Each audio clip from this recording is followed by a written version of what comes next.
Hello students, I am Rajita from Vagdevi College of Engineering, Department of Computer Science and Engineering. In this session, we are going to learn about data structures through C++ lab program. Week 15th program. Write a C++ program using classes to implement quicksort. And the learning objectives of this program, quicksort and how to implement the quicksort using classes. So what is a quicksort?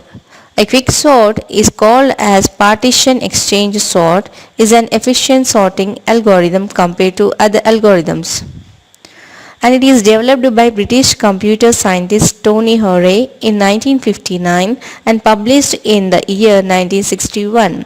It is still a commonly used algorithm for sorting. A quicksort is a divide and conquer algorithm, means to sort the elements, we are dividing the elements into subparts and sort those elements, and after sorting the element, we are combining those elements to get the order. But how to divide those elements? So it works by selecting a pivot element from the array and partitioning the other elements into two sub-arrays according to whether they are less than or greater than the pivot element. Means the subarrays are then sorted recursively. This can be done in place requiring small additional amounts of memory to perform the sorting. So using pivot element, if the elements are less than the pivot element, we are shifting those elements to the left side, and the elements are greater than the pivot element, we are shifting those elements to the right side. So this procedure will be continue using recursive procedure. So this is the quicksort function algorithm. So we are taking the partitioning function to divide the elements, and we are taking the quicksort recursive function to sort the elements. And this is the quicksort partitioning function.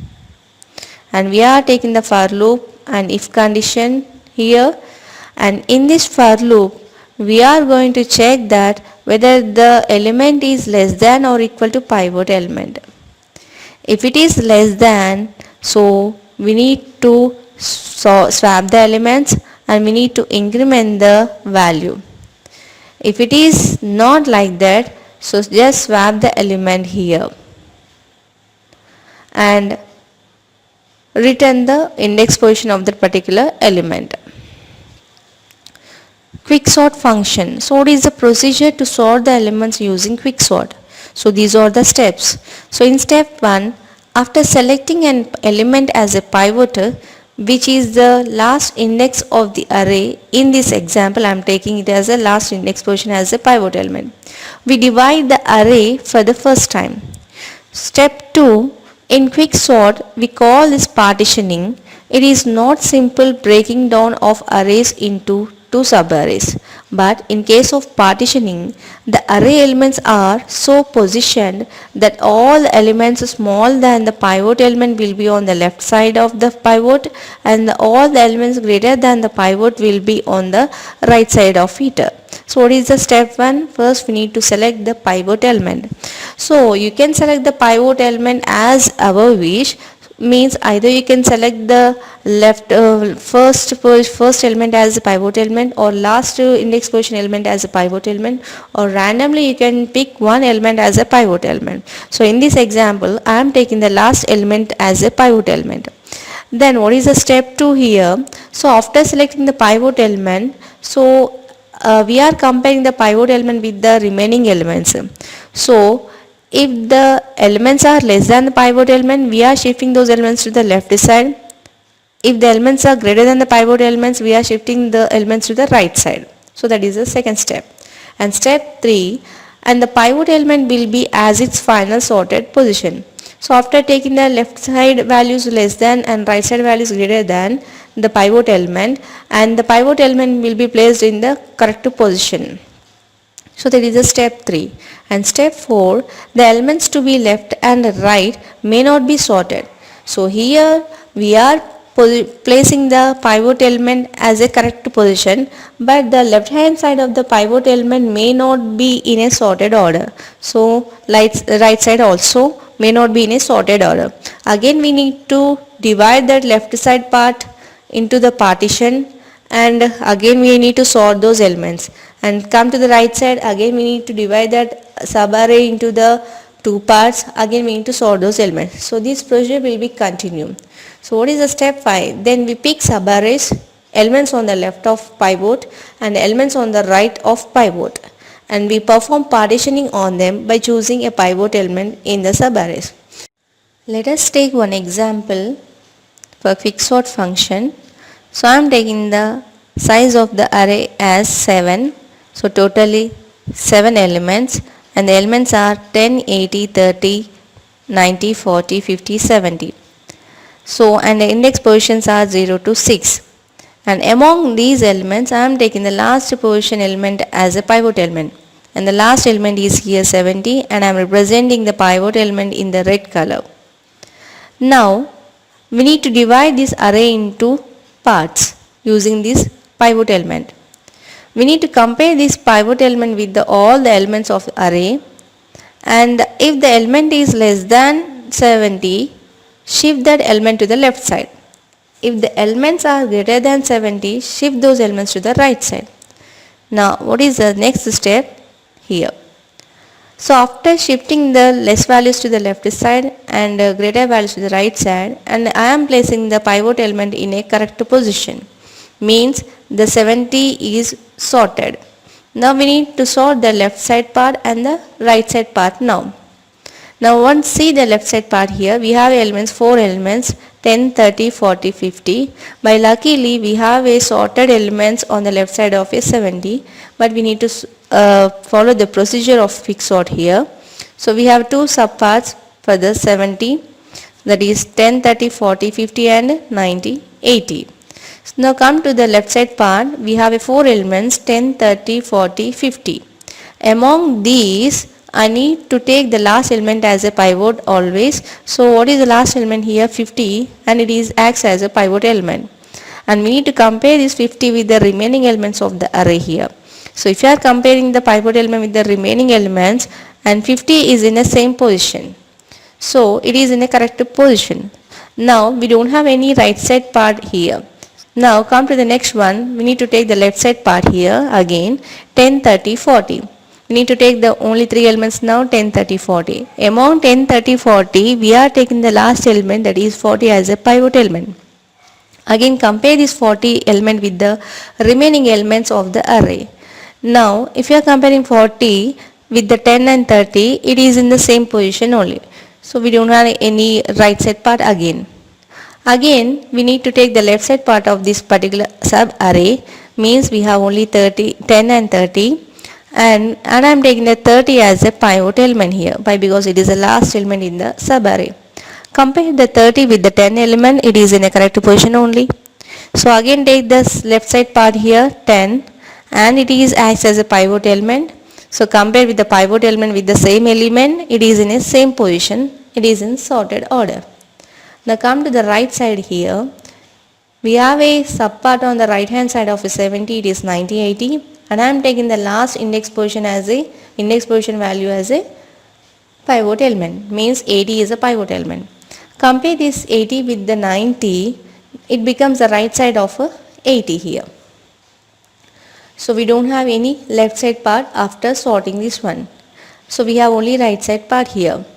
Now I am taking the right side of this 80 as a subarray, means only one element on the right side part, and I am considering that element as a pivot element. Why? Because array consists of only one element. And like this we are going to divide the elements by sorting the values. Now how to implement this in a programming part? Actually we are not dividing the arrays physically like this. We are assuming the elements, we are assuming that we are dividing the array into subparts. But using index position, we are analyzing the quicksort function here. Let's see the implementation part. So array consists of 7 elements, 10, 80, 30, 90, 40, 50, 70, and I am taking the same example. And I am taking the last element as a pivot element here, 70, and I am taking the last element as a pivot element. Compare this 70 with the remaining elements here. So how can we do that one? Now, so 70 acts as a pivot element.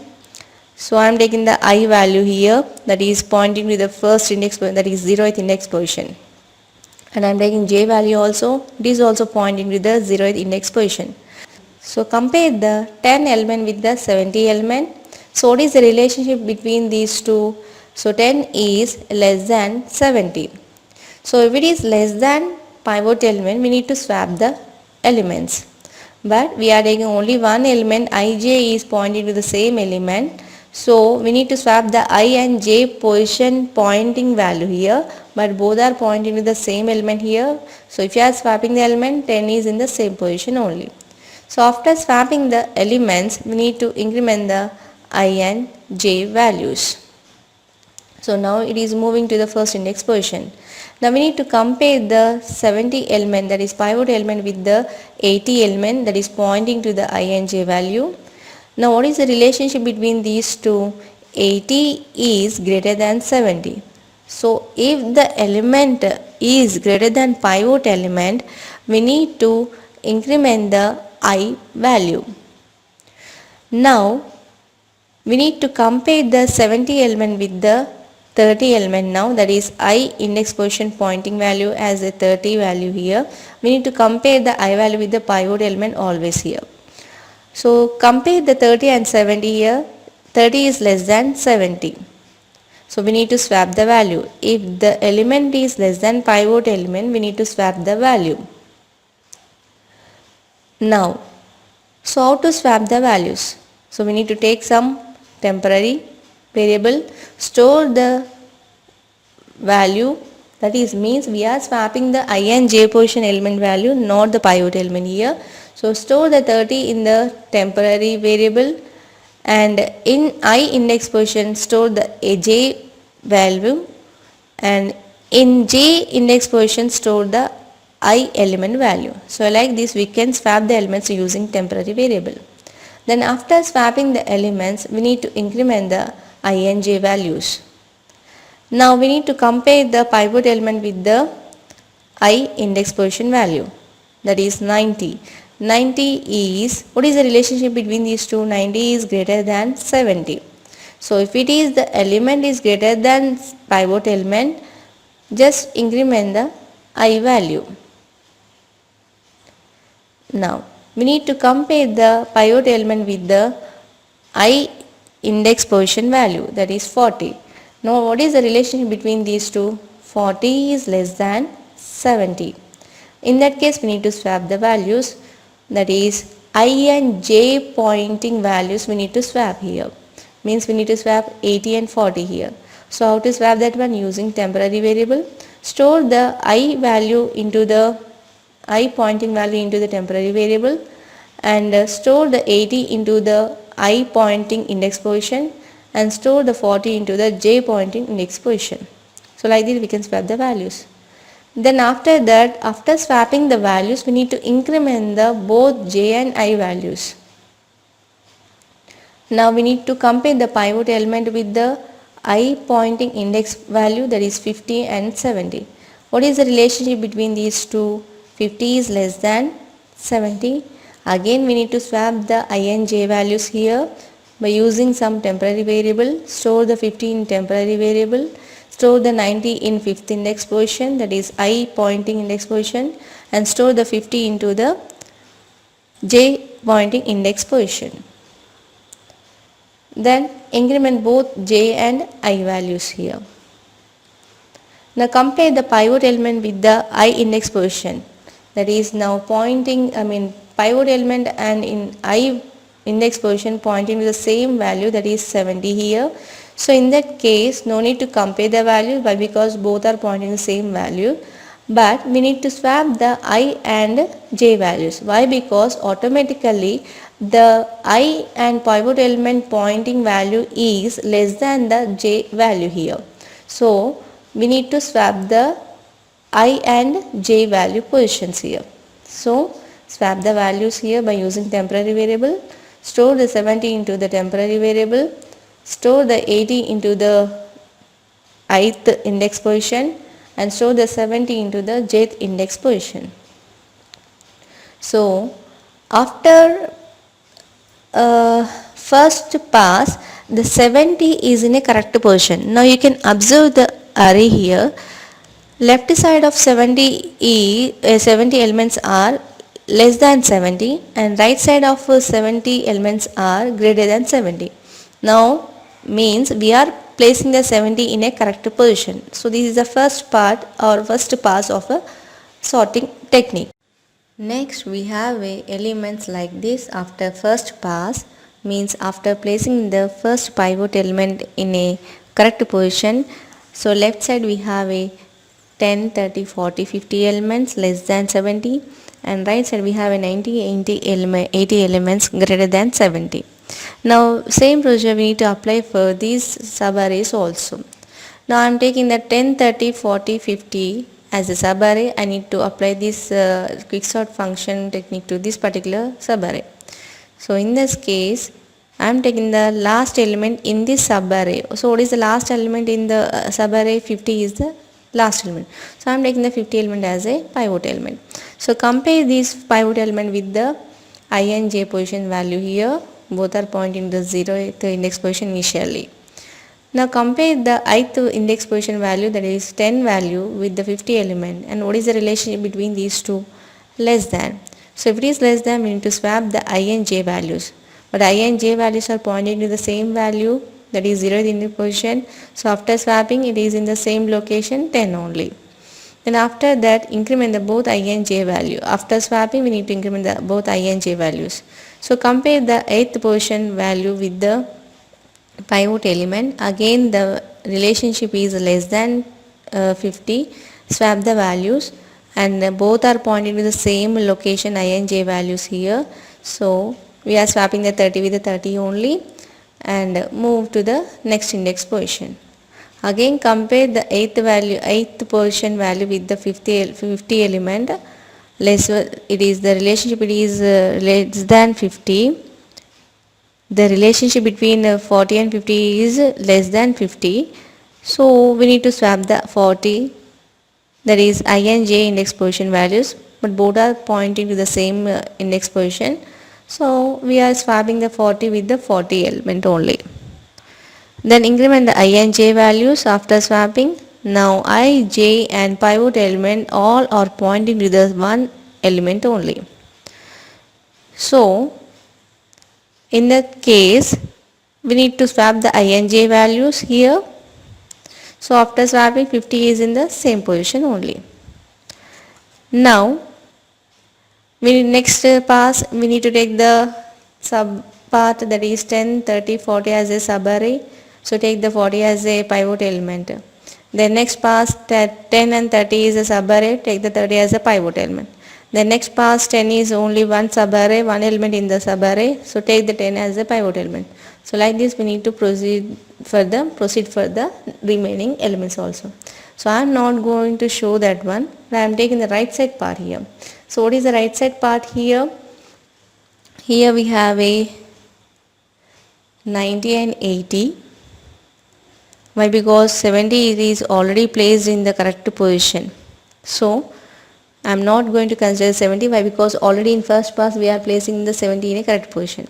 Now I am taking the sub part, that is 90, 80, and I am taking last element as a pivot element and the 90 element as a I and j index position values, pointed by I and j index position values. Now we need to compare the 90 element, that is 8th position index value, compared with the pivot element index position value. So what is the relationship between these two? So value is greater. So in that case we need to increment the I value here. So it is moving to the next index position. Now it is pointing to the pivot element. 8th index position value is pointing to the 80 element. So if pivot element and 8th index position pointed to the same element, simply we need to swap the I and j index position values here.